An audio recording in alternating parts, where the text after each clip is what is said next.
Good evening, ladies and gentlemen. I'm Brandon Griffiths. This is Brandon at Random Reviews. I was trying to do a thing there, but it kind of didn't work as well as I wanted it to. So anyway, welcome to the show. Today's episode is going to be about the Dark Knight Trilogy, a collection of 3 movies, as is typically the case with trilogies. I'm gonna get into that a little bit later. I got a few preliminary things that I just kind of want to talk about, discuss, and see. Maybe I'll get some feedback from this stuff. I never know. It's pretty rare, but it could happen. So I want to start off by talking about something. I've posted about this before on my my blog. I had a big long article about it. It's about the world of online dating and what it's like for people who aren't aware of what it's like, and what sucks about it, because honestly there's not really that much that's great about it. I don't know. I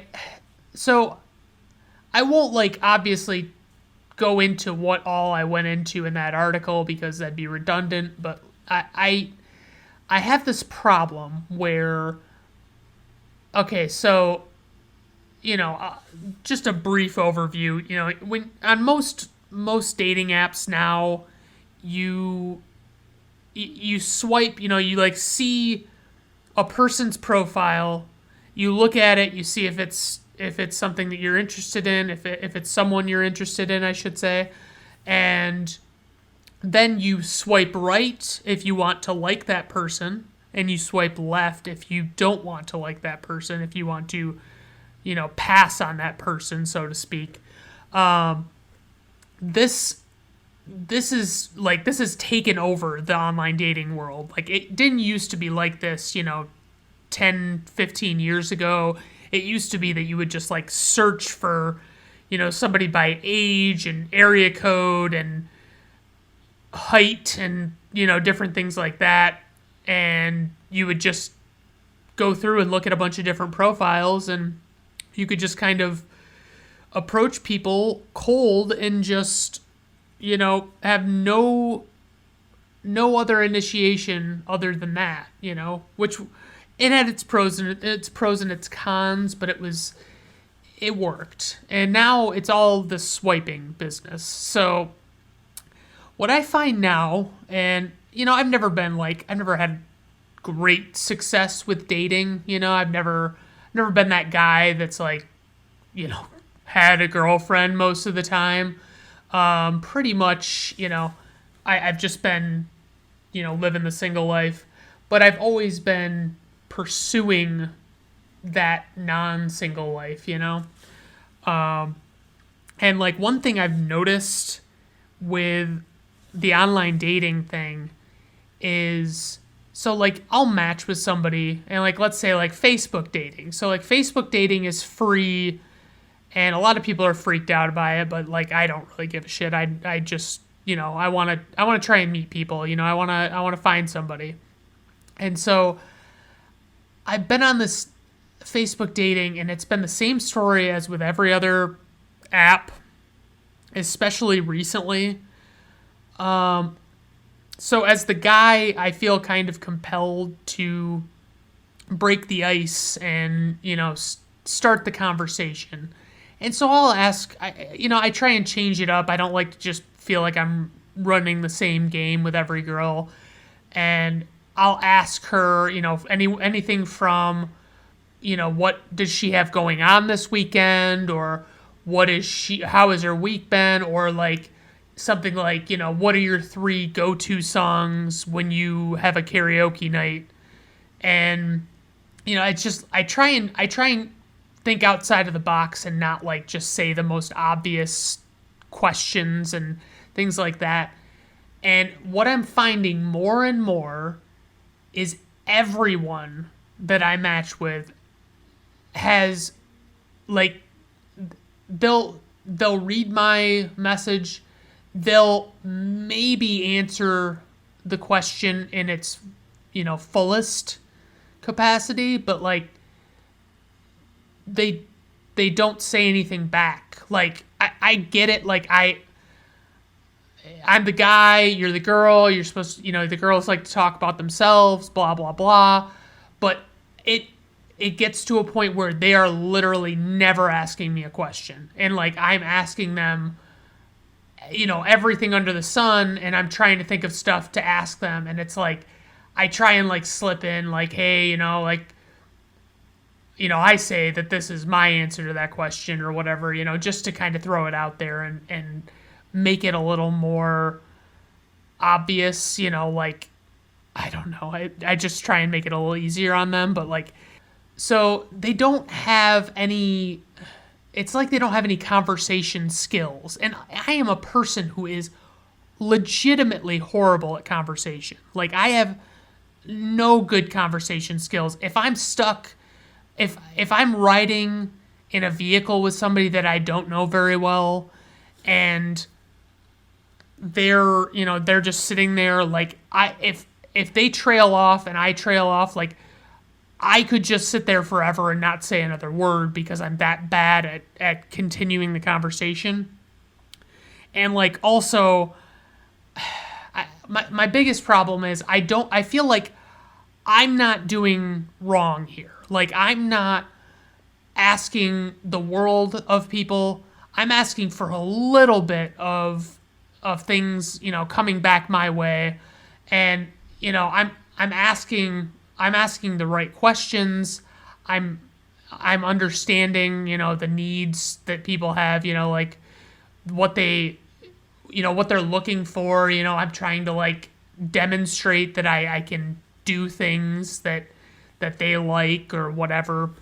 But I mean, that's the thing, is it's not that easy. Like they just don't want to, they don't answer. They don't do anything. If they even answer, they just say the answer, no question back, no furthering of the conversation. It's like dead ending every fucking time. It's like they'll answer it, I'll say another question. They'll answer it, I'll say another question. And it's like, and like what's worse is like the people that like don't answer in a way, like, how do I want to put this? People don't answer and elaborate on things. Like they just kind of like leave it at that, like they'll just say like their 1 or 2 word answer and they're done, like that's all they got. I mean, it's too much for, like, I don't know what I'm doing wrong. I'm hoping at some point someone will like tell me, because like people ask me about like, oh, are you dating anybody? Are you, doing this, doing that? And I'll say, no, I'm not dating anybody. And they'll ask me, how's it going? What's going on with it? And I'll explain this to them. And they don't really have an answer for me. And I don't know if it's that they're friends and family and they don't have the heart to tell me, like, Brandon, you're an undateable piece of shit. You need to give up on this and just accept the lonely life and, like, move the fuck on. I don't know. I honestly have no idea. I wish I did. It would be super terrific if I had some idea so I could actually, like, work on it. But, like, so long as I don't know what I'm doing wrong, I'll never have any fucking idea. Like, I'm just never going to get there. And I mean, that's where I stand with it. Like, I have a really hard time. But something else I wanted to talk about before I get into the movie is, so Taylor Swift, who is one of my all-time favorite people, I'm just a huge fan of Taylor Swift, and I'm not ashamed to admit that. I really enjoy Taylor Swift. She has been, for, I guess, for her own personal reasons, she has been, like, re-recording her albums. Like, she started off recording her Fearless album again, and, like, it's good. Like, I mean, I like them, especially, like, I like listening to like ones like Fearless, where like I don't really know that album very well, but like when she moves on to like she's done Red, and Red was a solid album by her, and she doesn't, it's like I liked that album the way it was recorded, and then she comes in and re-records it, puts in longer songs and things like that. And I mean, I get like it basically makes more sense where if you're going to add to the songs, you can't just go back and like tack on those additional songs. But so she's just basically like re-recording these albums to like, and she's calling them Taylor's version, and they're good. It's just like I'm concerned like the direction she's headed with them. Like I really want them to be, good, and they have been so far, luckily. But like there's part of me that's like, she's gonna release 1989, which is like one of my all-time favorite albums, and I don't know if I'm gonna be able to listen to all of it because like what I've heard of it so far, it's like it's too similar in content, and it's too different in the way it's recorded that I don't like. I want to like, because like that's the big thing is like, so like I listen to a lot of different music from different eras, and a lot of the bands from the 60s that I like, they will have like, have had lineup changes over the course of the decades since the 60s, and like they'll either that or they'll like change labels or whatever, and they'll want to re-record their work, and you'll find it and it'll say re-recorded after it, and like you just know like, ugh, it's not going to be the same. Like it's not even like it's worse like necessarily, it's just that you're used to something and then you're getting something else, and it's not as good, it doesn't feel as good. So I mean, like, I'm excited for the 1989. I'm hoping to hear some new stuff, and like hopefully it's worth what it ends up being. Okay, so one thing I do want to mention, because I've talked about a little bit of my online dating and my Taylor Swift love. The one thing I do want to mention is, although this episode is, like the last episode was Mission Impossible 1 and 2, this episode is the Dark Knight Trilogy. I promise you, going forward, like after this episode, it will not be all series of movies or, like film franchises. Like I'm not going to make the next episode all about James Bond, even though I do want to go there eventually. But like I'm only doing it because I'm, like Mission Impossible, it just stood out because I had like just recently watched Mission Impossible 2, and like I really wanted to do an episode on it. And then like on, as far as like the Dark Knight Trilogy, it's like I've already, like I talked about the new Batman movie with Robert Pattinson in an article, and I went, not super in depth with it, but I talked about it at some length. And then I did a super long article on the 1989 Batman movie with Michael Keaton, and I talked about everything I loved about that movie. I mean, it's a movie I watch like once a month, let's be honest. So that's kind of how I feel about it. So let me just dive right into the whole Dark Knight trilogy, okay? So how do I set the stage here? So you've got a trilogy. All three movies are directed by Christopher Nolan, and they star Christian Bale as Bruce Wayne / Batman. They have Michael Caine as Alfred Pennyworth, and these guys are in all three movies, no matter what. And then you've got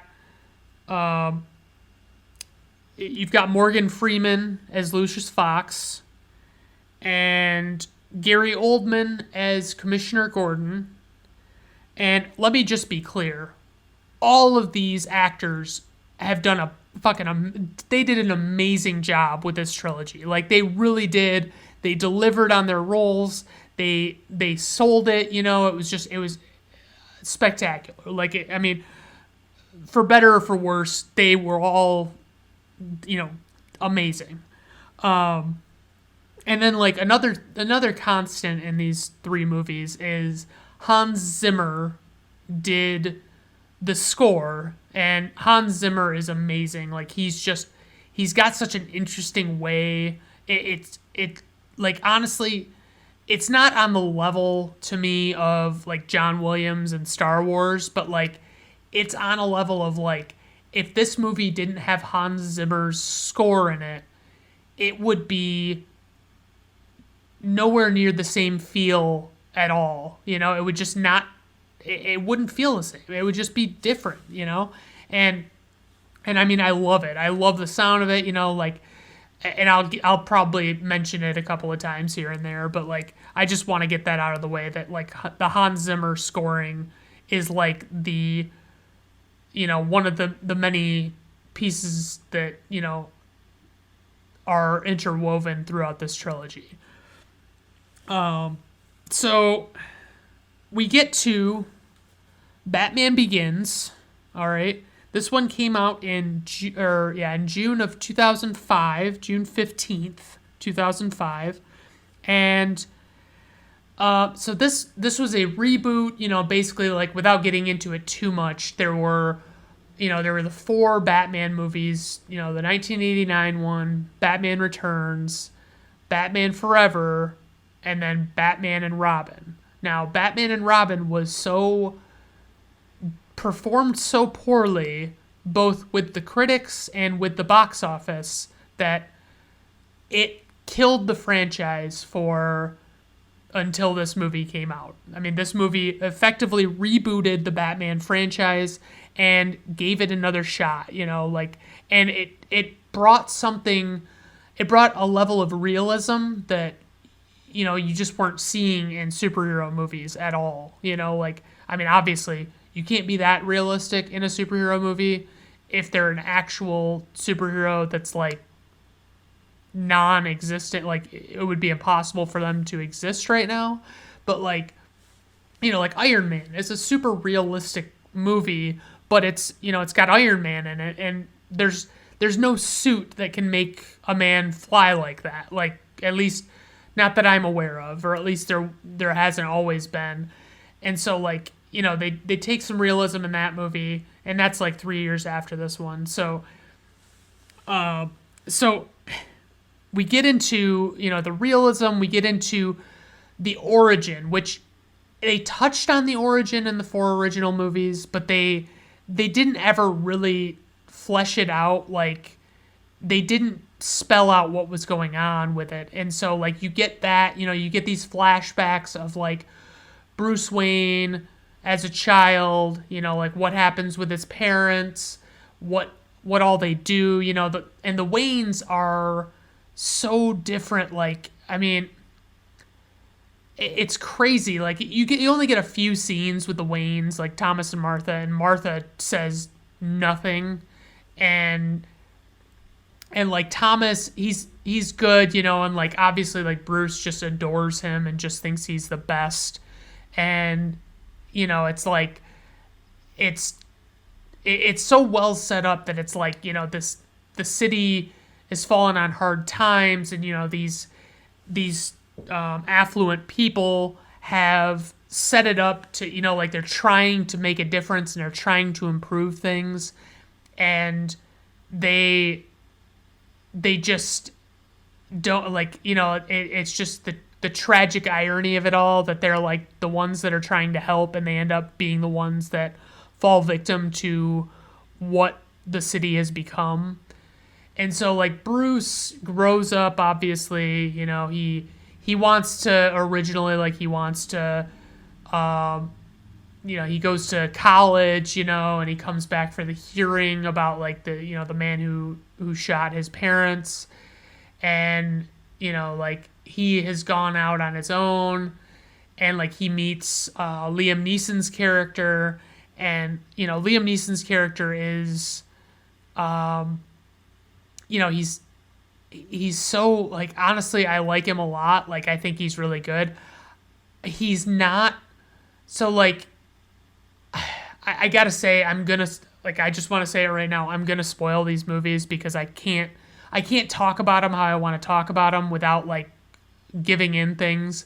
And I mean, there's giving it, or without giving a lot away. And so, Liam Neeson is, he starts off and he has this ruse where he's, pretending to be this man named Ducard, and, it turns out that he's actually this Ra's al Ghul person that is the head of this League of Shadows, I think it is. I think actually in the comics it's actually like League of Assassins or something, but they called it the League of Shadows for some reason.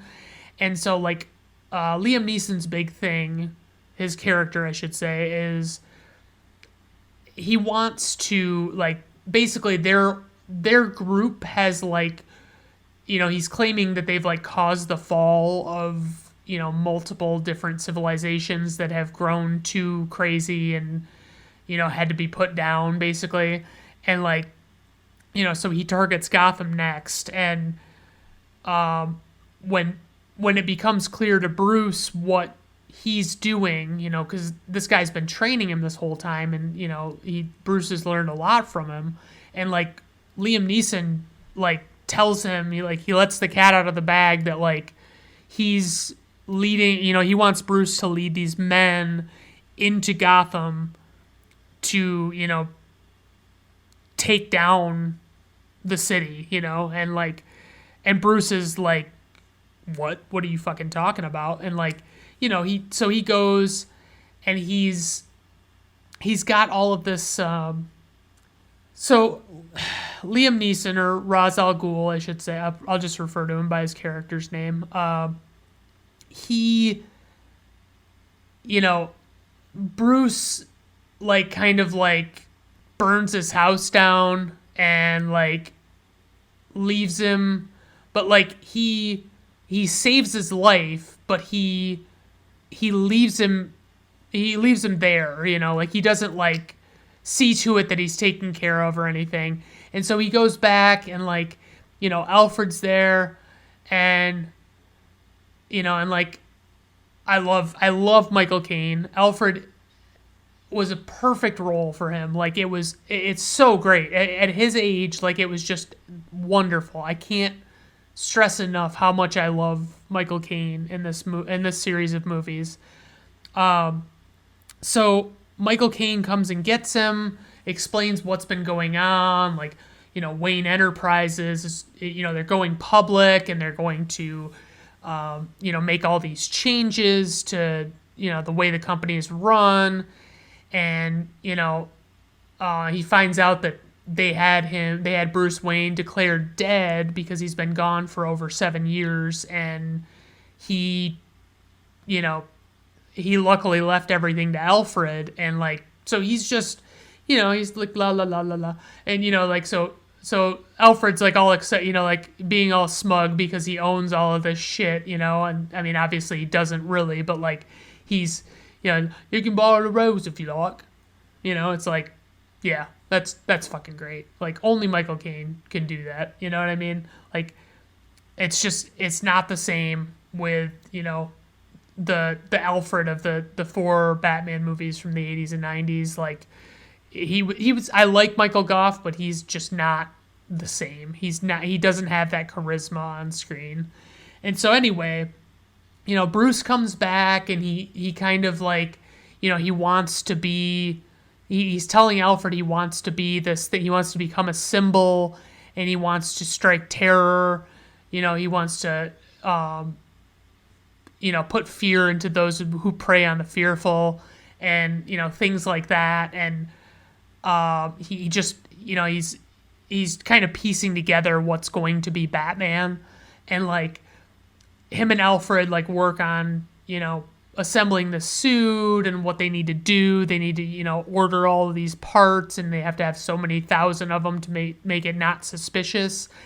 And then, Bruce meets this Lucius Fox guy who is played by Morgan Freeman, the one and only, and who is also wonderful. God damn it, so fucking good. You've got Morgan Freeman, and he is in what they call applied sciences, which is like a division of like tech development in Wayne Enterprises. And it's like he just goes in and, talks about all of this, all this different stuff. He's got this thing called the Tumbler, and it's what ends up being the Batmobile. It's like a bridging vehicle. And, he's got this memory cloth that becomes Batman's cape. And, he finds this suit that ends up being like the base of Batman's suit, and it's like this really extensive body armor, that was like too expensive to sell to the military. And so he basically suits him up. Like Bruce kind of like plays it close to the chest and, doesn't really explain what he's doing, obviously, because he doesn't know Lucius very well. And so obviously, like, Lucius, like, at a certain point in the movie, he knows that it's him, because who else could this guy be that's on the news in this Batmobile or whatever, this Tumbler. And so along the way, I forgot to mention, there is Bruce's childhood friend, Rachel Dawes. She is played by Katie Holmes, and I'm not like a huge Katie Holmes fan, but like she's great. She's pretty, you know what I mean? She's a good-looking actress, and she did an admirable job in this role, and so she's an assistant district attorney, and she is trying to, do what she can to fix Gotham legally, and like not let, all of these organized crime bosses lord over the town, and all that shit. And so she's kind of an idealist, and like she crosses paths with Bruce, and Bruce is putting on this facade of like, I'm going to be the guy that is, how do I put this? I'm going to be the guy that's like the billionaire playboy. I'm picking up, I'm bringing multiple women with me when I go out, and I'm going to, do all of this outrageous stuff. Like, I'm going to buy things that aren't for sale, and I'm just going to do whatever I want to, just to let people know that I couldn't possibly be this Batman guy. And, she runs into him while he's doing this one night, and you can just tell how disappointed she is in him, because like there was like a scene earlier in the movie where she talks to him about, like he basically lets it slip that he was going to, like, he planned to shoot the guy Joe Chill that killed his parents, when he got out of the trial. And somebody from organized crime kills him first, so Bruce isn't able to do that. And so she's really beside herself with disappointment in him. And then she's disappointed again because she'd heard that he was back in town after being declared dead, and she's disappointed to see that this billionaire playboy is who he wants to be. And he like tries to explain to her that it's not really him, it's not really what it's all about, like what he's all about. And she says this line that always, is a great line. It's not who you are underneath, but what you do that defines you. And so she just, sticks with that, and like that resonates with him.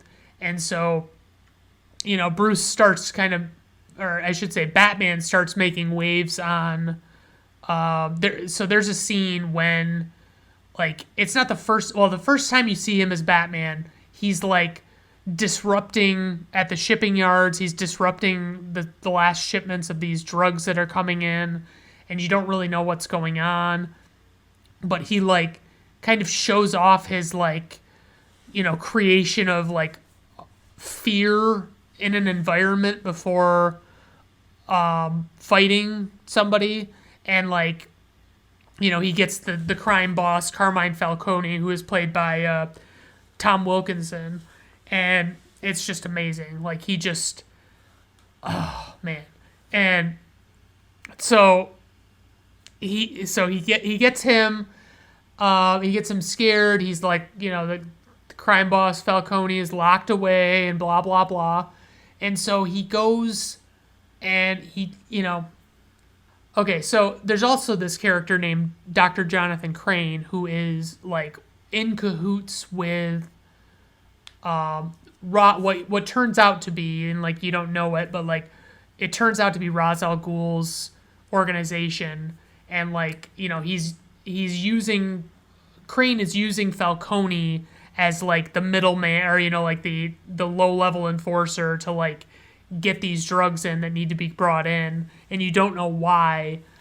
So they're basically like developing this plot to like poison the water supply, and the only reason people haven't felt the effects of it is because like it has to be inhaled through the lungs, and it's just amazing. Like it's such a cool idea because like, okay, so that's like the thing is like Wayne Enterprises has this microwave emitter stolen, and it's this giant device that like is used to vaporize an enemy's water supply in desert warfare.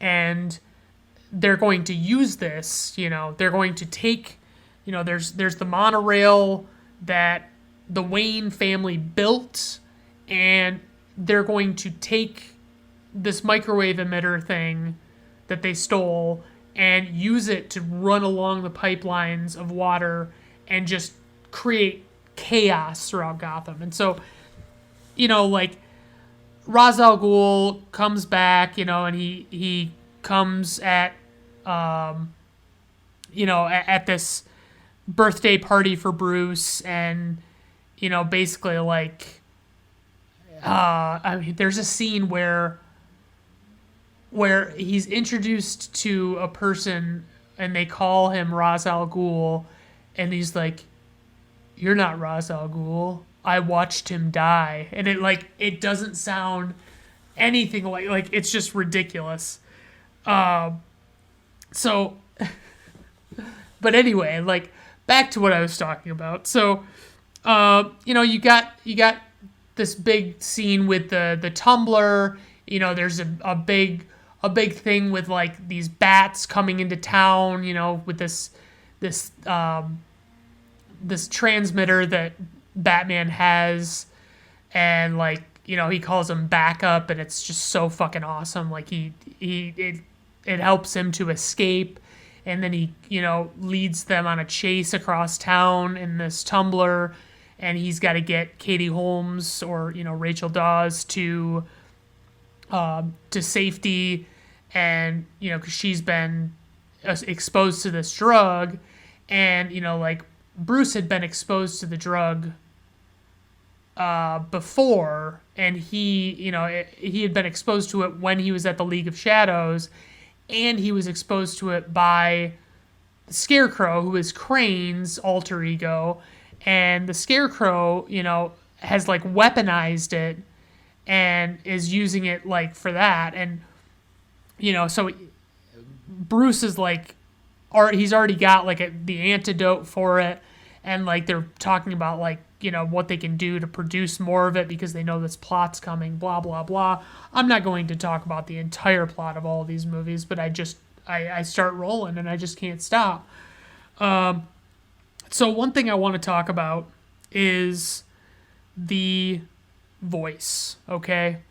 So Batman's voice, Christian Bale made some choices with the Batman voice, and they get like progressively more outrageous, I'll say. Like, I love it, but like at the same time I can accept that it's ridiculous as well.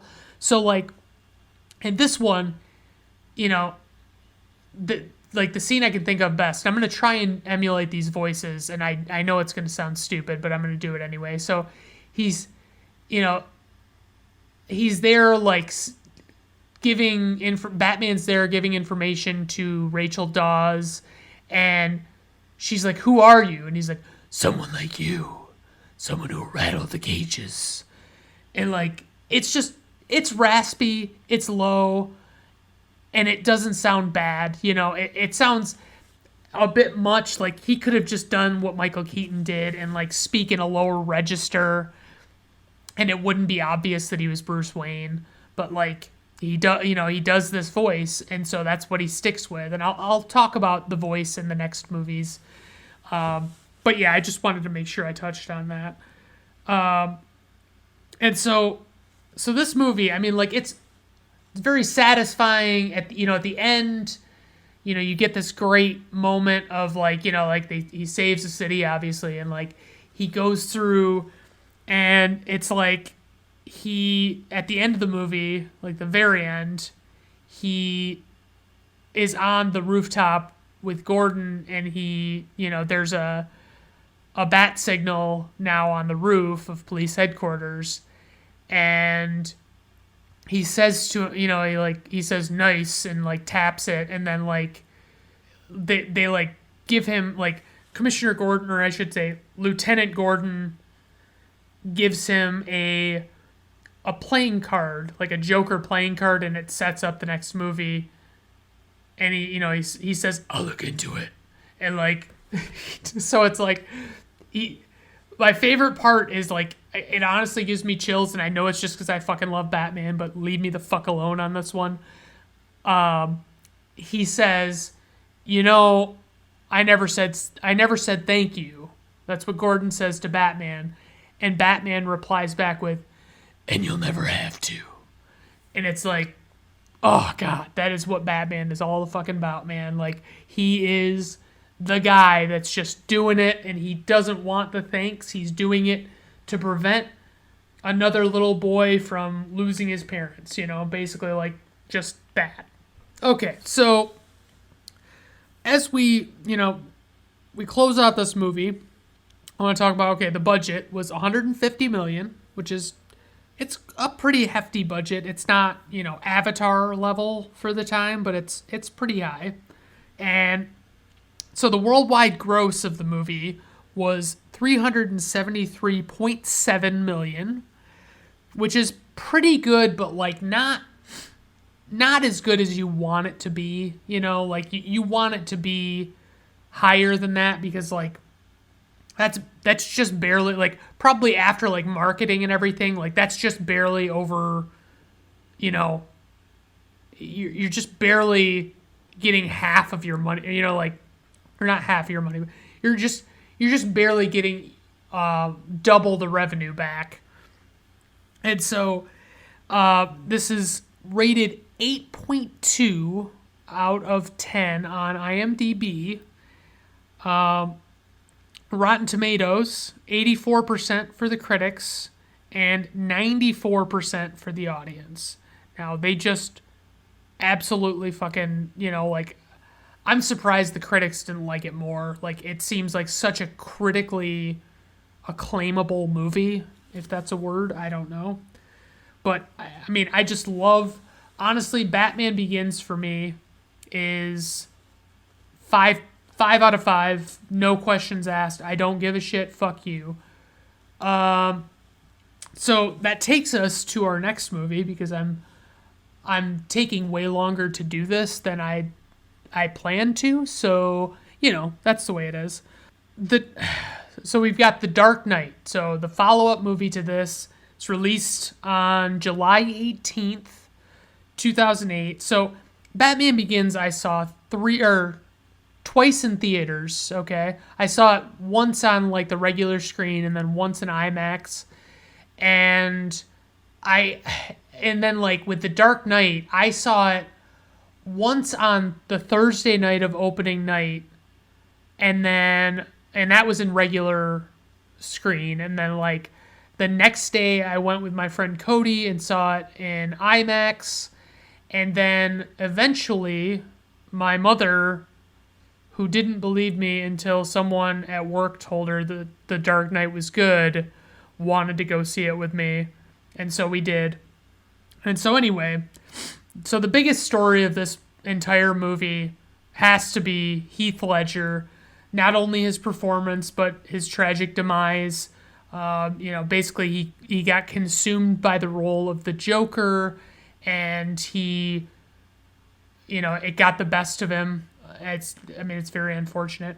So luckily this movie will be the one that I'll have the easiest time glossing over the plot, because there's way too much plot to talk about right now. But so Heath Ledger's performance is amazing.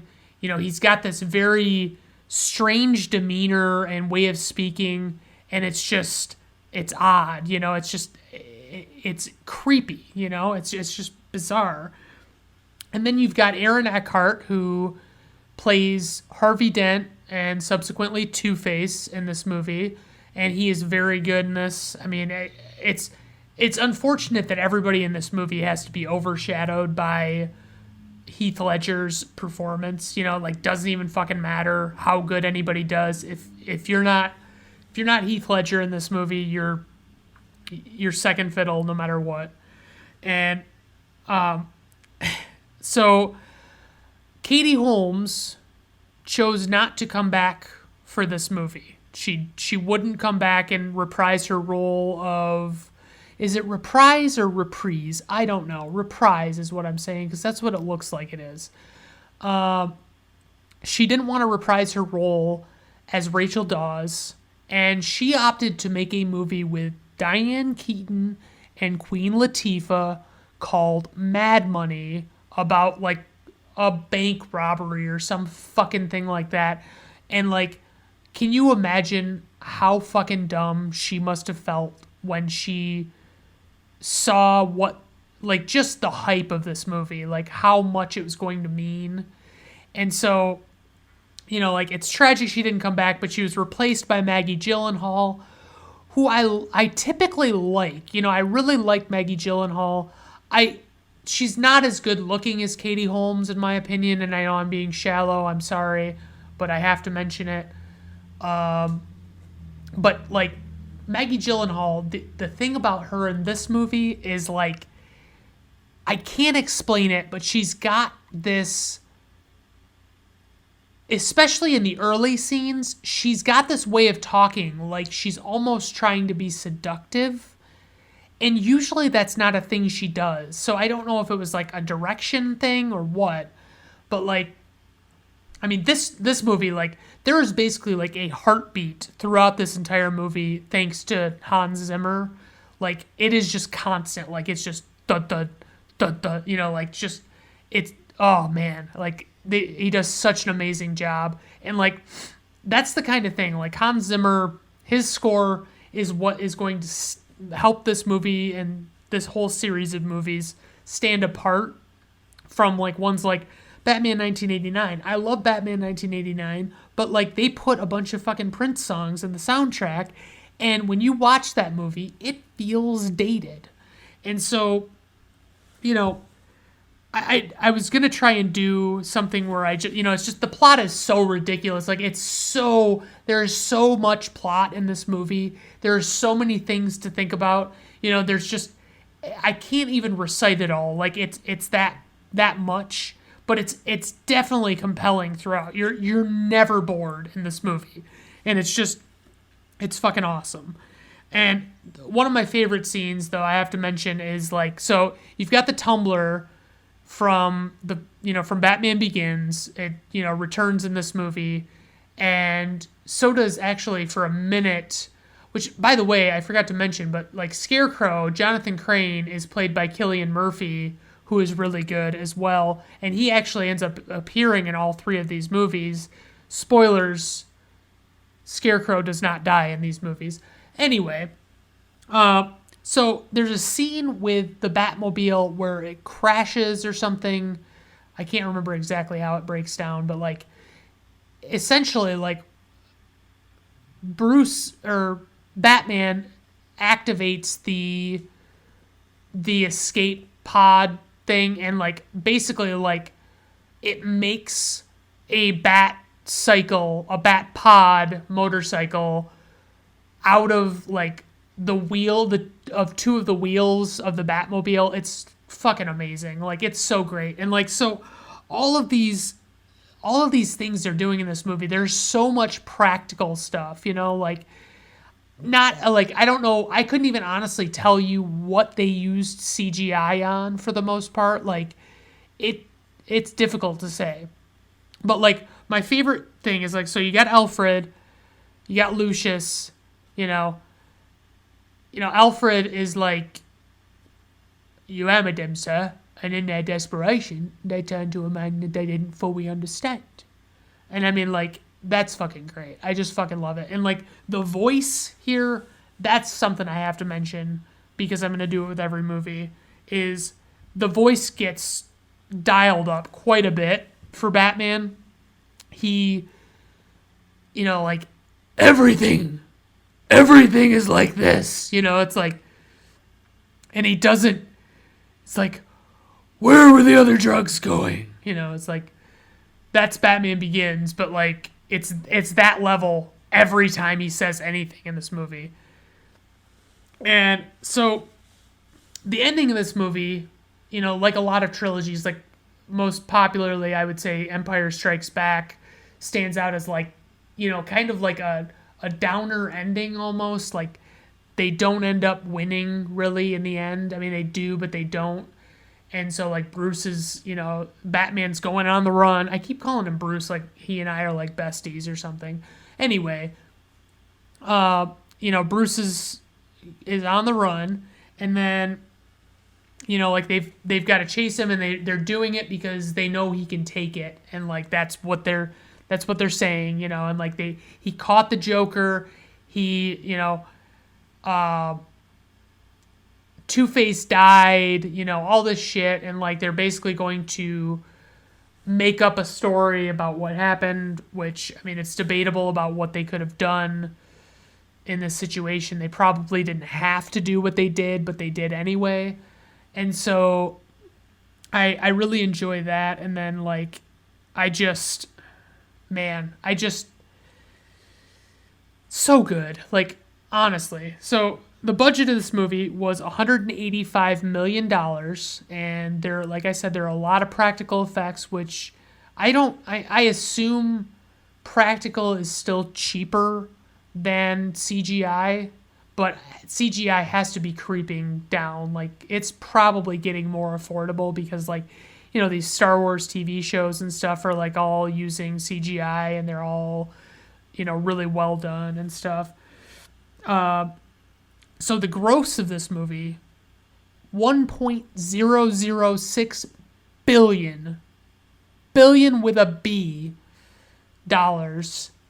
And the rating on IMDb, it is, I believe, top 5 all-time IMDb, 9.0 out of 10.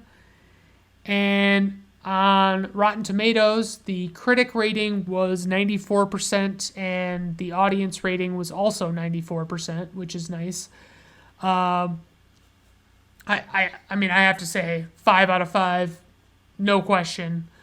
The question would be, really, do I like... Every time I watch Batman Begins, I think maybe I like Batman Begins a little better than this movie, but it's not by much if it is. And I just love it. Like, it's so great. And so that carries us on to The Dark Knight Rises, okay? So this came out in July 16th, specifically, of 2012. It features some newcomers. It's got we've got Joseph Gordon-Levitt, who plays John Blake, and we've got Anne Hathaway, who plays Selina Kyle, not Catwoman. Catwoman is never said explicitly in this movie. We got Tom Hardy, who plays Bane. Marion Cotillard, I think is how it's pronounced, who plays Miranda Tate / gasp, spoiler alert, Talia al Ghul. And then you've got Ben Mendelsohn, who plays John Daggett, who is, just like, another bad guy type. He's just a crime boss type. And it's funny that, like, there's a character that I remember from Batman the Animated Series that is named Roland Daggett. And, like, if they cast Ben Mendelsohn to play Roland Daggett, it would not have been doing a service to that character, because, like, Ben Mendelsohn is not the type to, like, the guy we're talking about. Like, he would have literally been better played by, like, James Gandolfini or something, like he was that kind of gruff kind of guy. So the plot of this movie, I would say, it's lacking. I mean, it's not as good as the first two movies. It doesn't deliver on a lot of what we would like to see in a movie like this. So, it's about, like, Bruce Wayne has been, in hiding for several years. I can't remember if it's like 7, 8 years, something like that. And, so obviously Batman, he hasn't been doing anything. And, everything is just kind of like, peacetime type things. And you find out that this Bane character is lurking in the shadows and, like, building an army, basically. And Bane is played by Tom Hardy, he's magnificent. His voice is certainly interesting. I don't know if I could do a Bane voice very well. Perhaps you're wondering why someone would shoot a man before throwing him out of a plane. I don't see that was fucking horrible. I should have covered my mouth and all sorts of stuff, but Tom Hardy is awesome. Anne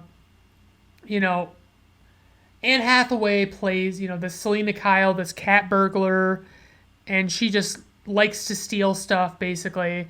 And she's kind of, I was never much of an Anne Hathaway fan, like, either as an actress or, like, looks-wise before this movie. But, like, this movie, like, she's got some fucking charisma, and she has a level of confidence that's, like, super attractively intimidating.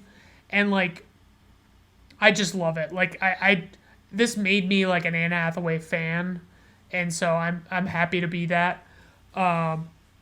So, basically, like, you've got her, and she's kind of, like, playing into it a little bit, with, like, she gets Bruce's fingerprints from his safe, and she's, sells them to one of John Daggett's men, and then, she kind of gets caught up in the web, and, like, John Blake is investigating what's going on, and he doesn't believe, like, he basically, it's just, I've made fun of it before, but, like, so John Daggett does not believe the story, which is, like, from the end of The Dark Knight, they basically blame all of these murders on Batman for, like, what the Joker did and what, or specifically what Two-Face did.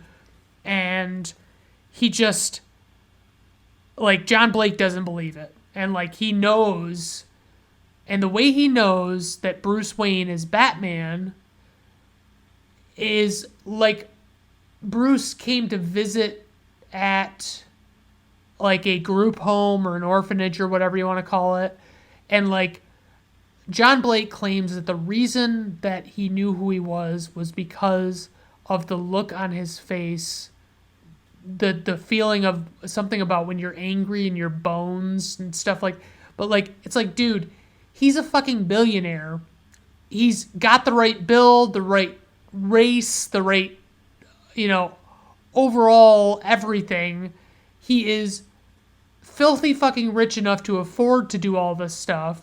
He doesn't have like a real day job, and like John Blake just knows because of this look on his face this one time.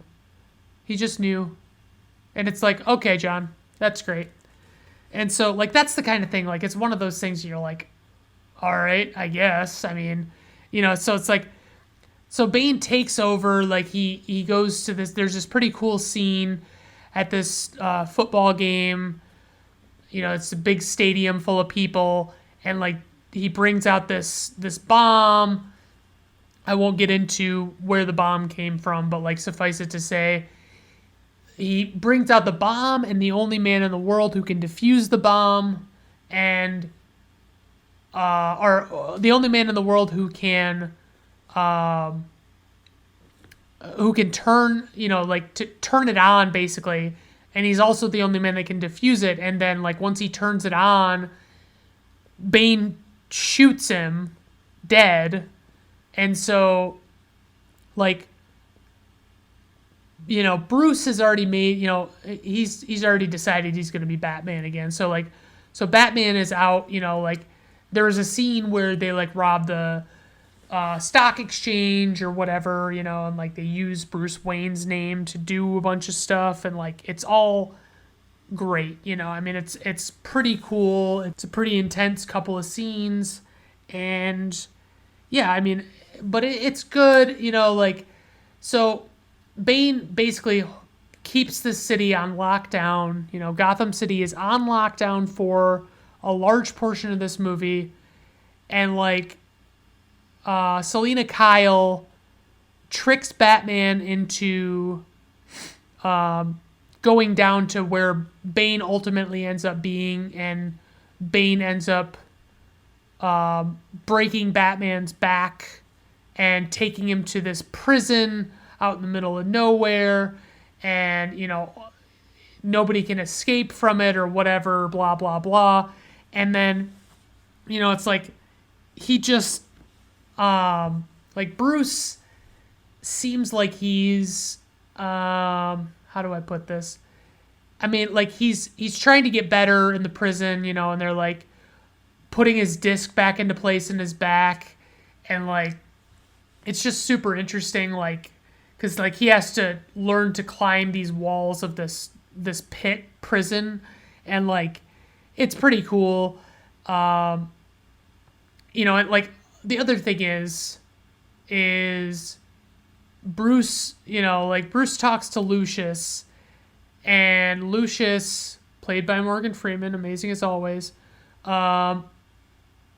was in the previous movie, by the way, but like, anyway, so, he talks to Lucius. Lucius gives him this thing that he calls the Bat, and it is like this giant aircraft, like it's weird looking, like it looks unlike anything you've ever seen in the air, like it's just so bizarre, and like so that's pretty cool. That makes a couple of appearances and like blah blah blah, and I'm not gonna keep doing what I'm doing right now, which is like I don't want to dwell on the plot too much, but like so there's a scene that Alfred talks about, because there's a lot of friction with Alfred, and Alfred's really disappointed with Bruce because he won't give up the Batman at all, and he feels like he's not going to stop until it kills him.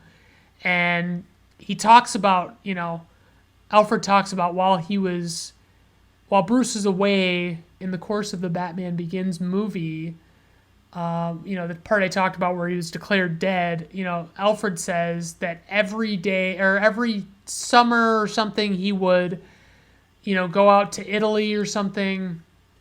And he explained, there's this cafe down by the river, and every time he went there, he hoped he would see Bruce Wayne there and like just living his best life, moving on from all the stuff, just like being happy, maybe, a wife and a couple of kids, whatever. And they wouldn't say anything to each other. but they would look at each other and like know that it was going to be, that they were good, right? And so he does that, like he tells that story and you see that happen. And then it's like this movie builds up to where it's like, oh no, this bat aircraft thing doesn't have autopilot, And so he takes it and he has to take this bomb. He has to go out over the bay and fucking get rid of the bomb. And so he's effectively like literally dying for it. But there's a scene, where he has like the final showdown with Bane. And he's like, "Where's the trigger?" Like, sorry, that was probably a little loud in the old microphone, but I had to do it. So he talked about it. He talks like that, and like but like, he's gonna sacrifice himself, blah blah blah. He goes out, the bomb explodes. Everybody's like, oh fuck, he really did it. And then like there's this little fucking throwaway scene like a couple minutes later after Alfred cries at his fucking funeral and shit, and like Lucius finds out that Bruce had like fixed the autopilot on the bat. And so then like the final scene you see is like, it's both Bruce and Selena at that cafe, and Alfred is going to that cafe, and like he sees him across the way, and then he goes and then it shows like John Blake, who, by the way, they like decide to make it a little thing that he's actually named Robin. Like his given name is Robin. And I have a reaction to it every time. I wish I could say it was a good reaction, but it kind of makes me cringe a little bit. And so like John Blake's basically going to take over as Batman at the end of this movie, like, so you just kind of see like, you don't ever see him as Batman, but he's like getting into the Batcave for the first time and stuff. And, they're kind of like, all right, that's what's going to happen. And so they just like close on that. So this movie had a budget of $230 million. So it was like, what, $50 million more than The Dark Knight. And it had a worldwide gross of $1.081 billion. And then on IMDb, it has an 8.4 out of 10, which is pretty solid. I think it might be a little overrated by that, but it's still pretty decent. On Rotten Tomatoes, 87% for critics, 90% for audiences, which I guess that makes sense, but like, I don't know. I mean, like, this is definitely the weakest film in the trilogy without question. It's got like, so this is how I'd put it. So overall, like, the trilogy, it's like the first movie is like, it's hopeful. Like, even though like it's, terrifying what's going on in the plot, like, it ends on a hopeful note where it's like, okay, we're gonna do this. You know what I mean? And then like you move on to The Dark Knight, and it's like, it's super intense the whole time. It's got a couple of sad moments and stuff, but like for the most part, it's just super serious. And then The Dark Knight Rises, you've just got this like lingering doom and gloom feeling. Like, it is, oh man, it is unpleasant. Like, I like it. I like the movie, and I think it needs to be that, but like, man, is it fucking a downer about stuff, like, it's just, and like, you go from a movie that has like a big character like the Joker and a big character like Two-Face, and then you get like Bane, who talks a lot, but like he's not saying a ton, like he's not saying too much. And like he's got, the mask over his face so it kind of conceals what he looks like. I still have a giant man crush on Tom Hardy. No questions asked. And then, like Anne Hathaway doesn't really have much of a part as a villain until she's already like helping, with Bruce and Batman. I would say overall, The Dark Knight Rises, I guess I'll say a 4 out of 5 stars. Boy, that was really tough to say out loud, because I went into this thinking 4.5, but like the more I think about it, the more I'm like, yeah, this movie had a lot of stuff that they could have fixed, that they just needed to identify was like not ideal, and they could have just fixed it. One thing I would have liked to have seen go different is obviously, like, I would have loved to have kept Katie Holmes. As much as I like Maggie Gyllenhaal, I think Katie Holmes was a better fit for the role, and she did a better job as Rachel Dawes. Maggie Gyllenhaal, overall, a better actress than Katie Holmes, for sure. But, and so with Christopher Nolan, like this, his big thing was like, being grounded in reality and like being realistic and stuff. And like, he doesn't do like, he tried to, he produced the movie Man of Steel, which was directed by Zack Snyder. And like, I thought when I saw that movie, when I saw like the previews for that movie, I thought, oh man, this is going to be fucking sweet. A Dark Knight Trilogy, but with Superman, like awesome. And because Christopher Nolan's doing it, so it's got to be it. And then I didn't realize at the time, okay, he's just a producer. That means dick to, the fact that Zack Snyder, who has a bit of a reputation for filmmaking style, but whatever. So, yeah, that's where I'll leave you. This one's a little bit long. Sorry about that, but like obviously it's something I'm very excited about talking about. So, yeah, I would say, if you're one of the 3 people in the world who hasn't seen the Dark Knight Trilogy, then I'd go out and watch it. I got to go back. The Dark Knight Rises 4.5, okay? Because I do find it a little satisfying. So 4.5 out of 5 stars. Yeah, that's what I'm going with. Okay. Well, I guess we'll end on that note, and I would like to thank everybody for tuning in, and enjoy this theme music.